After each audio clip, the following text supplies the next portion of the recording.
மன்னாரில் பிரதான வீதியோரங்களில் கொட்டப்பட்டுள்ள மருத்துவ கழிவுகள். மன்னார் பிரதேச சபைக்கு சொந்தமான மன்னார் தலைமன்னார் பிரதான வீதியோரங்களில் மருத்துவ கழிவுகள் உட்பட பொலித்தீன் கழிவுகள் முறையற்ற விதமாக கொட்டப்பட்டுள்ளமை சுகாதார சீர்கேட்டை ஏற்படுத்தியுள்ளது. குறிப்பாக வீதியோரங்களில் பொலித்தீன் பைகளால் சுற்றப்பட்டு பாரிய அளவு குப்பைகள் வீதியோரங்களில் பல்வேறு இடங்களில் கொட்டப்பட்டுள்ள நிலையில் அவை காற்று காரணமாக முழு பகுதியிலும் நிறைந்து காணப்படுவதுடன் மிருகங்களும் அவற்றை உண்ணும் அவல நிலை ஏற்பட்டுள்ளது.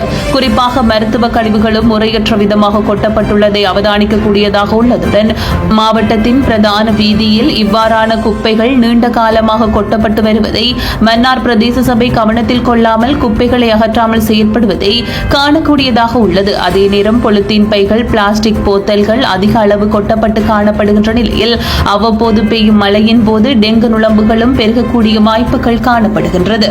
எனவே அப்பகுதியில் கொட்டப்பட்டுள்ள குப்பைகளை உரிய விதமாக அகற்றுவதுடன் அப்பகுதிகளில் குப்பைகளை கொட்டும் நபர்களுக்கு எதிராக பிரதேச சபை மற்றும் சுகாதார ஊழியர்கள் சட்ட நடவடிக்கைகளை மேற்கொள்ளுமாறு பொதுமக்களால் கோரிக்கை முன்வைக்கப்பட்டுள்ளது என்பது குறிப்பிடத்தக்கதாகும்.